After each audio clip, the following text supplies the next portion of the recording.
Week 16 in the NFL provided more questions than answers. Like, is this how we actually stop hate? Pole dancing is the answer, according to the Lions. The Buccaneers are no longer in the driver's seat in the NFC South. The Colts, Dolphins, and Bengals all win, putting a ton of pressure on my Broncos this week. The Eagles lose. Jalen Hurts to injury. Jaden Daniels secures Rookie of the Year, pretty much. Lamar Jackson and the Ravens asserted their dominance over the Steelers. And it looks like the Lions learned to play possum. Seems excessive just to beat a bear. Now, before I carefully reveal the real winners and losers from NFL Sunday, we've got the Blop 10 plays. 10 plays so crazy, even Santa is scared to put them on his naughty list. Blop 10, this answer by Doug Peterson. Throwing the ball down the field. Other than be accurate.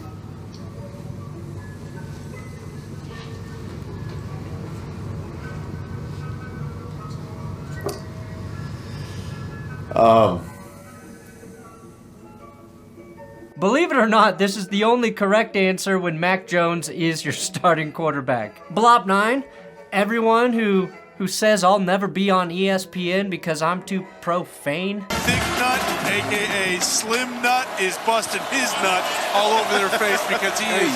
In 20 years, we've gone from the disgusting act of a fake mooning to openly referencing jizz on ESPN without consequence. And you're trying to tell me the world's getting worse? Blop 8. About to use an airplane, a flying analogy, but I'll stay away from that. So no, just... Blop 7, Evan Neal trying to block. And let's pretend this is John Mara's reaction to watching his 7th overall pick from 2022 whiff this hard. It is ironic that Mara spearheaded the NFL's crackdown on taunting, only to be taunted by his own team every week. Blop 6, we have lost 7 hours of commercial-free football on Red Zone. So from this point forward, it's 7 hours of Red Zone football starts now. This is blasphemous and should be against the Constitution. Today's episode is sponsored by Underdog. Use my code THATSGOOD when you sign up at Underdog.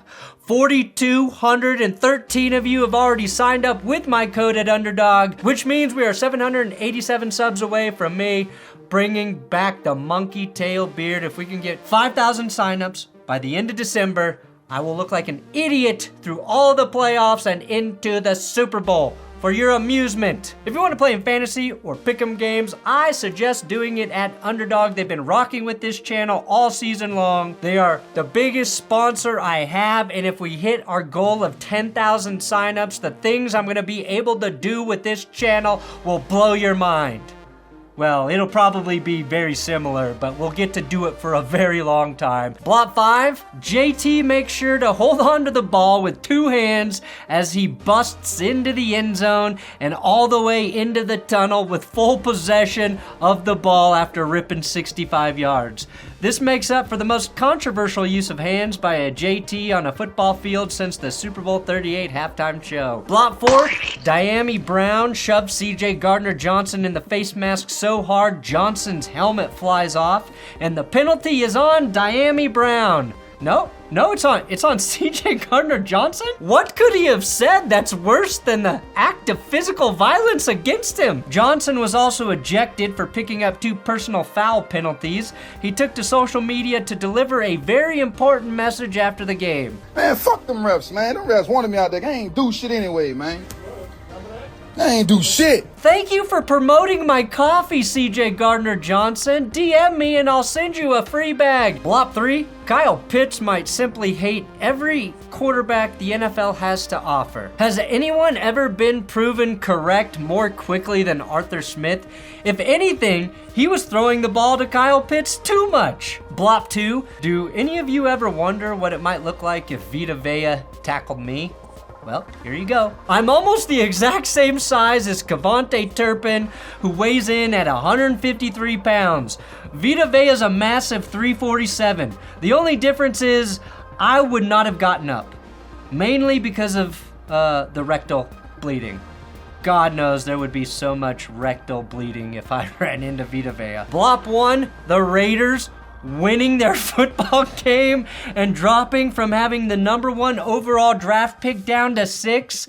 This entire game was, of course, a blop, but the main armament of this spectacular tankathon was the Jaguars social media team posting a weather report at halftime instead of the score. They played in a dome, by the way. The first ever reverse blop? The Lions! Jared Goff and Jahmyr Gibbs faked a blop. They faked a fumble before throwing a touchdown to Sam Laporta, proving that Ben Johnson is just getting bored at this point. Believe it or not, the Lions got this idea from a Jordan Love fumble and completion last year against Chicago. So even when the Packers aren't beating the Bears, they are indeed still beating the Bears. And nobody is beating Goff. Maybe even crazier, Jared Goff now has 33 touchdown passes this season, and none of them have come in the first quarter of the Lions games. Imagine if they started telling Goff that kickoff was 30 minutes earlier every week. He might have 44 touchdowns by now.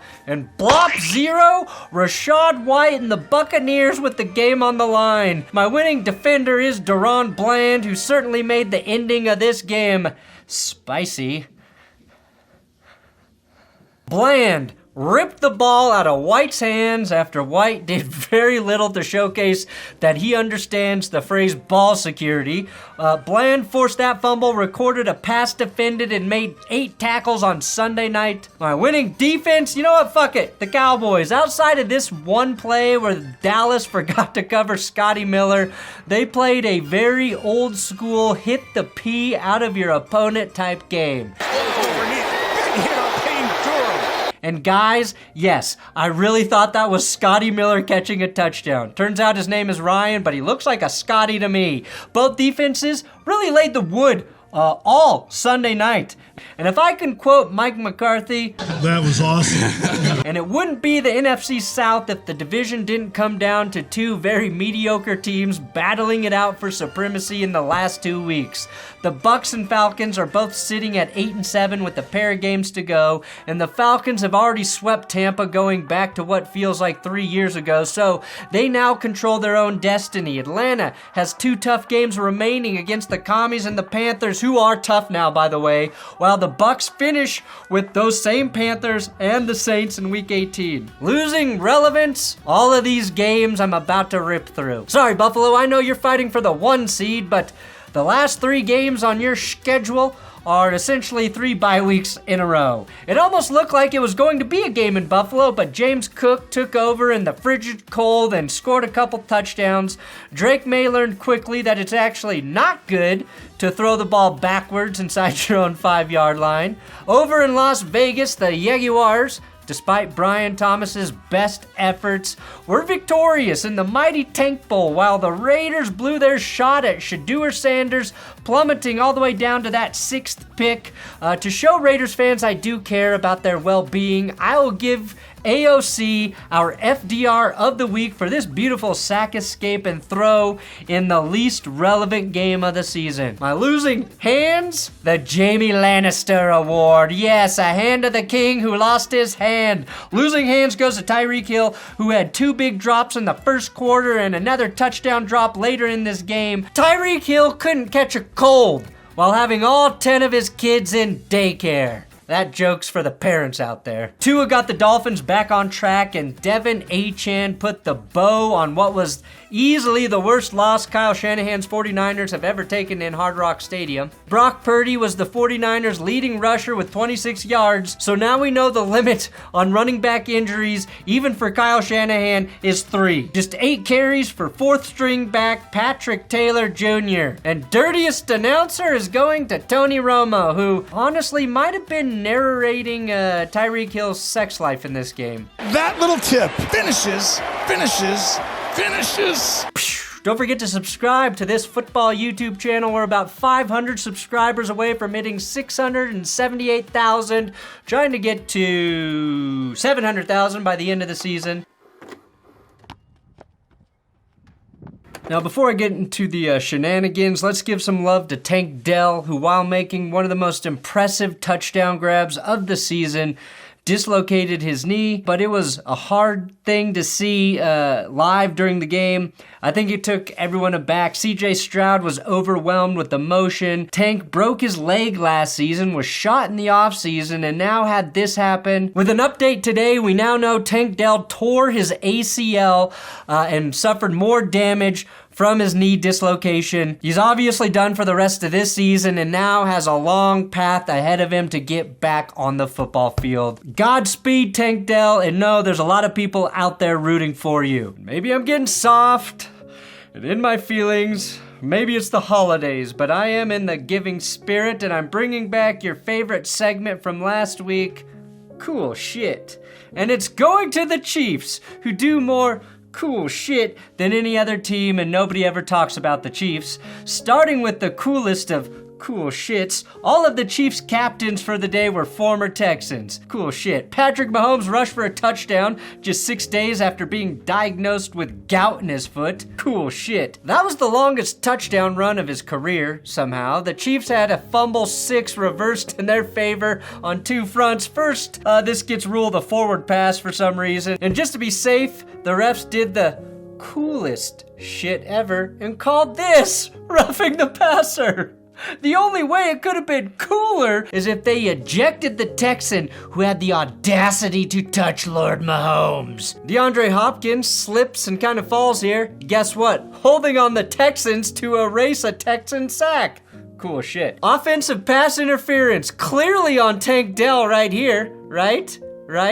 Yeah. Cool shit. Look, CJ Stroud threw not 1 but 2 terrible interceptions with an unforgivable pick right before halftime, which led to 3 points for the Chiefs with less than a minute on the clock after P. Ryan ripped a big play. Cool shit. McDuffie now has a pick in each of the last 2 games. Cool shit. You ever seen a ball boy help call a timeout? Now you have.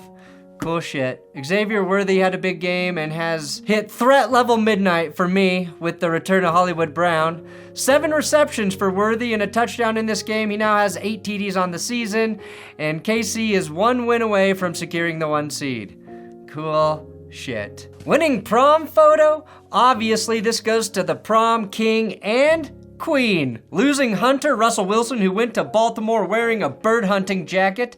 You know what they say, Russ, if you come for the crow, you better not blow. And Russ lost his 4th fumble of the season, winning the last to know.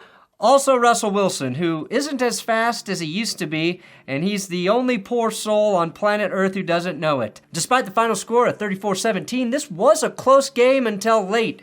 Russ threw 2 touchdowns and a moonball so perfect to Calvin Austin that tide shifted. Lamar threw 3 in this game, giving him 37 on the season with just 4 picks. He's putting up Aaron Rodgers MVP type numbers. Derrick Henry ran for 162 yards in this game, his 4th 150-plus yard game this season, and his success may be the difference between Lamar Jackson and Josh Allen winning MVP. Cordero Patterson dropped and caught his own pass while on the ground in the end zone for the score, which was the last good thing to happen for the Steelers in this game.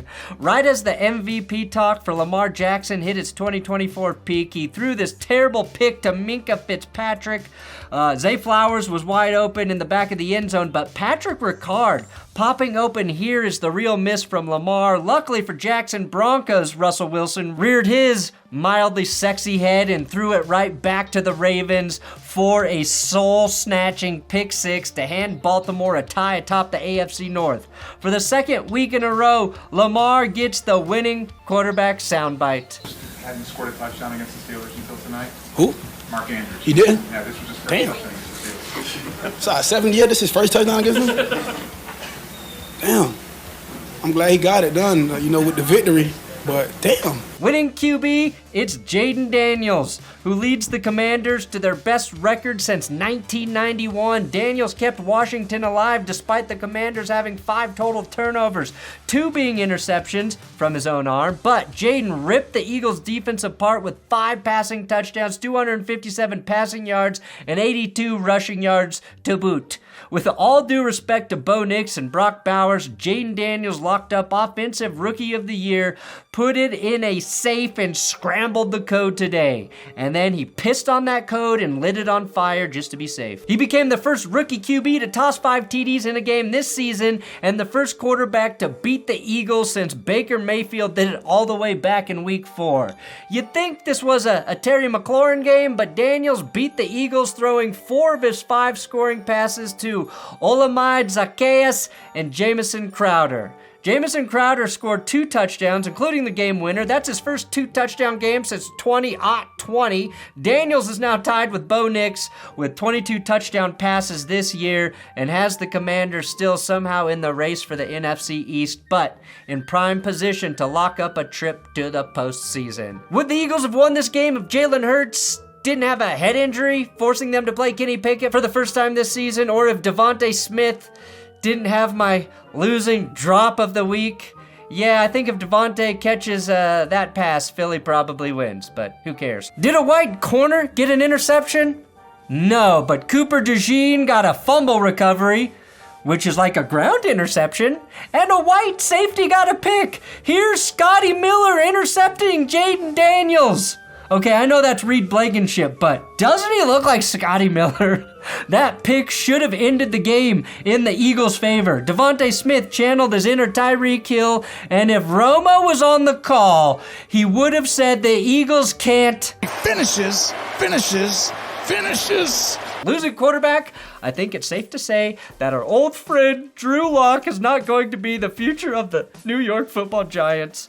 The horsecock tried to outduel young Penix, but all he could spurt out were a pair of game-wrecking pick sixes, one to Jesse Bates and another to Matt Judon, who I almost forgot was on the Falcons, until he took a tipped Lock pass to the house. And then had this dance. Locke finished the game with those 2 pick sixes, a lost fumble, 3 sacks taken, and a quarterback rating of just 8.7. I don't think Giants fans were holding out much hope about Locke, but he certainly put an exclamation mark on this nightmare quarterback season for the G-Men. But the Giants now have the number 1 overall pick in the draft because the Raiders won. And New York got there the right way because as of this week, the 4 Giants QBs this season have combined for just 10 touchdown passes and 12 interceptions. That's as bad as it gets. Locke was so bad, I didn't even get to talk about Michael Penix in his NFL debut. Horsecock Locke? More like horsecock blocking me from talking about Penix. Penix was fine in this game, had a touchdown fumbled away as a pick, which you saw in the blops, but Penix and Tua are both left-handed quarterbacks, which means this was the first time the NFL had 2 left-handed QBs start a game since Vic and Tebow. My question now is, who goes on to perform circumcisions with their left hand, a la Tim Tebow? And who goes on to fight dogs with their left hand, a la Vic? Seriously, Tim Tebow has performed multiple circumcisions. And judging by this throw, there are several kids suing their parents for allowing Tebow to do that. I just have to say, wow. The Joe Burrow Award, which goes to a quarterback that no matter what he does, his team loses, is being handed out to Caleb Williams. Lost in the fact that the Bears took a 17-point L was that Caleb Williams had one of his better performances of the season against the Lions. Caleb couldn't play defense, but he went for 334 yards, 2 touchdowns, including a long strike to Keenan Allen. Didn't throw a pick and only took 2 sacks in the Bears' 11th loss of the season. He may have fumbled a couple times, but so did his receiver, Rome Odunze. And let's cut Caleb some slack because he was also the Bears' leading rusher with a grand total of 34 yards on the ground. The Bears might suck, but they have to like what they saw out of Caleb Williams in a really tough spot against the best team in the NFC. I'm trying to give you hope, Chicago. Now, Jared Goff may have had one of the quieter 3-touchdown, 300-plus yard games of the season. Jamison Williams torched the Bears with an 82-yard TD. That is the longest touchdown pass since Stafford to Megatron. Winning game manager, Matty Stafford. The Rams are in the midst of a 4-game win streak. 3 games ago, they put up 44 points to barely edge out the Bills in a very complete shootout. Since that wild 86 combined point game, they've scored just 31 points in 2 weeks. and got 2 wins. They squeaked one out against San Francisco on Thursday Night Football last week, and against the Jets, they put up just 19 points in another victory.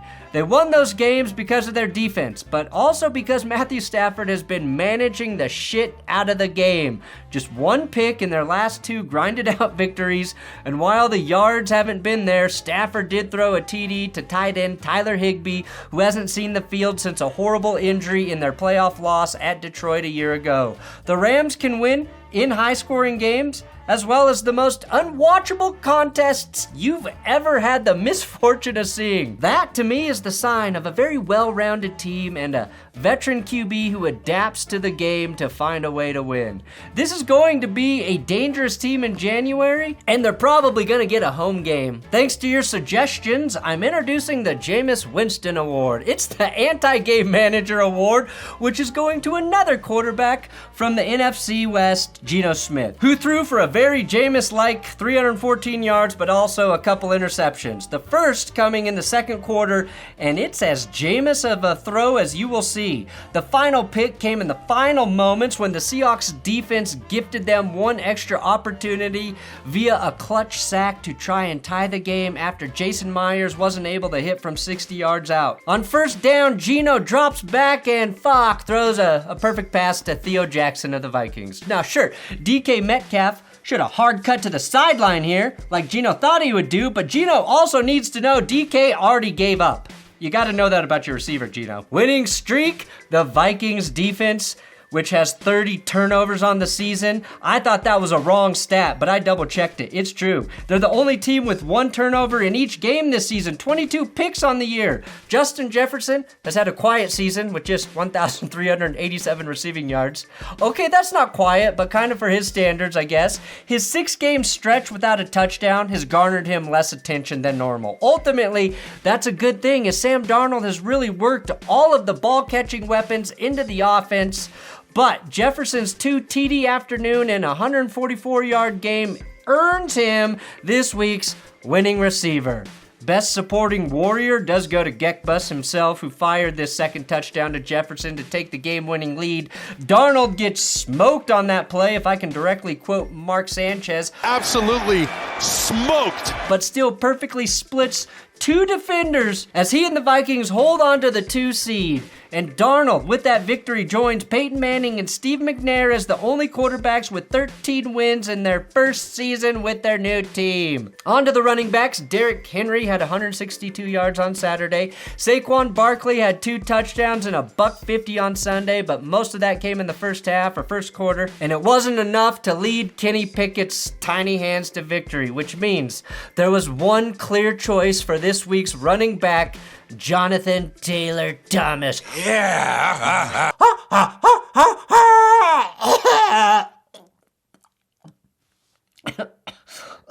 I don't think so, Jonathan. Now, Taylor made one of the most critical mistakes of the season a week ago against the Broncos when he dropped the ball whilst crossing the goal line. I think he might have been a little frustrated because he took all of that out on the Titans defense. Taylor carried the ball 29 times for 218 yards and a trio of touchdowns, 2 of which combined for 135 yards alone. If Taylor dropping the ball at the goal line last week didn't cost you your fantasy team a trip to the playoffs, his performance this week likely got you into the championship. Losing effort, the Titans, who were down 38-10, and kept trying just so they could lose 38-30. Shout out to the great state of Tennessee, phenomenal state. We should have known that Taylor was going to go off after he gave us this quote earlier in the week. Talked to my dad, and one thing that I mentioned was that, you can't answer the phone for a call that happened yesterday. You can only pick up the next time. So you got to be ready for that next opportunity. When you're the one giving your dad advice after you fuck up, you are a man. A man nobody wants to mess with. The closest I've ever come to this is one time I told my dad he shouldn't have went cheap on the insurance, moments after I wrecked his car by driving it through the garage door after drinking his beer. To which I said, you should have also locked that up, Dad. Anthony Richardson only threw the ball 11 times in this game, but he completed 63.6% of those passes. Yeah! He found a way to throw a pick in there too, but 63.6%! There you go, Anthony! Winning stat, Joey Burrow became the first quarterback in NFL history to throw for 250 plus yards and 3 plus touchdowns for 7 straight games. Even Manning's 55-yard record-setting touchdown season and Tom Brady's 50 TD season didn't have this accomplishment, which shows you just how difficult it is to be that elitely consistent in the NFL. Burrow gets the only Mahomes award after he literally did the play the stupid award is named after. But unlike Mahomes, who threw an incompletion, Burrow fired a touchdown. To make this play even more legendary, that TD came at the conclusion of a 99-yard TD drive courtesy a Dante Foreman fumble at the goal line, which means the Browns get the revenge dagger. Revenge, 38 years in the making.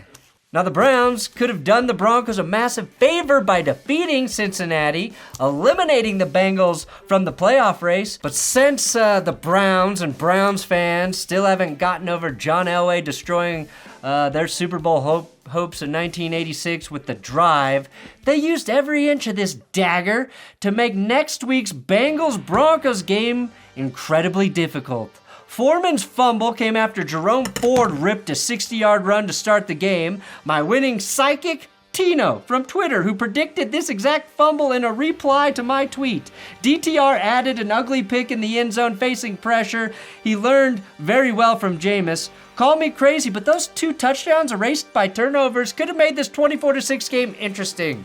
Winning psycho Bryce Young, who did 2 psychotic things in this game. First, he trucks a defender. Yeah, you heard that right. He trucked a defender. That is not an AI video. That's Bryce Young running over a motherfucker's face. Young rushed for a TD as well, but he did one of the most psychotic things I've ever seen since Andrew Luck.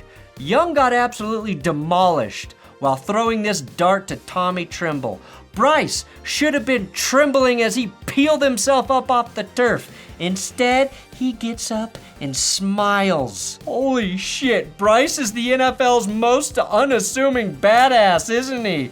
Credit him and the Panthers for finally closing out a game. Sure, it was a meaningless game, but you did it. The bedshitters, the Cardinals, who were eliminated from the playoffs after getting a stop in overtime. This was a surprisingly entertaining game. Young threw those 2 touchdowns, Kyler tossed a TD, James Conner rushed for a $117, and Murray added another 63 yards on the ground and a touchdown as well. Hell, before formally shitting the bed, which is the classiest way to do it, by the way, Kyler orchestrated a drive to set up a game-tying field goal, which was nailed by Chad Ryland, who hit his longest career kick at 58 yards to send the game into OT. Ryland was perfect on the day and has been nails all season for the Cardinals, earning the biggest honors of Giga Chad memification. However, after stopping the Panthers on their first drive in OT, the Cardinals dropped a poo from 100 feet in the air. They converted a 4th and 2 from their own 18-yard line in overtime. The score was 30-30, but ESPN is going to do a fucking 30-30 for how you blew it, Arizona. Watching a team convert a call so ballsy and make Dan Campbell flinch just to shit the bed the next 3 plays and punt away is a hard thing to digest. How the hell did they end up at 4th and 28 after converting that 4th and 2? Well, a delay of game, a 14-yard sack, and then an ineligible man downfield on the punt, forcing the Cardinals to repunt. That's how Chuba Hubbard put it in the end zone, and the Panthers got the win. Winning ground game, the Packers. Through the first 7 games, Josh Jacobs had just 1 rushing touchdown. Through the last 8 games, he has 12. He started the game with a stiff arm so hot, Tyrann Mathieu thought he was back in Arizona for a second. Jacobs rushed for a touchdown in the second quarter. Green Bay, though, is getting incredibly creative with how many people are carrying the rock. 9 different guys carried the ball in this game, and Emmanuel Wilson got a late touchdown. Christian Watson, Emmanuel Wilson, Jaden Reed, Tucker Kraft, Jordan Love, and yes, Chris Brooks got into the end zone on his first carry. Green Bay is built to win in the postseason. We watched Jordan Love do crazy shit last year, but right now, all he has to do is be an elite game manager. Green Bay jumped out to a 21-0 lead and never let up. Losing idea? Putting Spencer Rattler and the Saints quarterbacks in the walk-in freezer this past week to go over plays and prepare for the cold in Green Bay. First of all, Rattlers are cold-blooded. That shit will kill them. Second, it didn't work. Third, I swear to God, I heard Rattler incorrectly audible to frozen food items. Ready! 21 jumbo bagel bites! Z flat bread, Ben & Jerry! All you did was give the kid permanent brain freeze. Oh well. And with the final score of 34-0, the Packers pitched the first official shutout of the year. Merry Christmas and happy holidays out there. I want to thank each one of you individually for watching this dumb show all season. Starting with Kevin. Thank you, Kevin. Moving on to Jake. Thank you, Jake. Moving on to Samantha.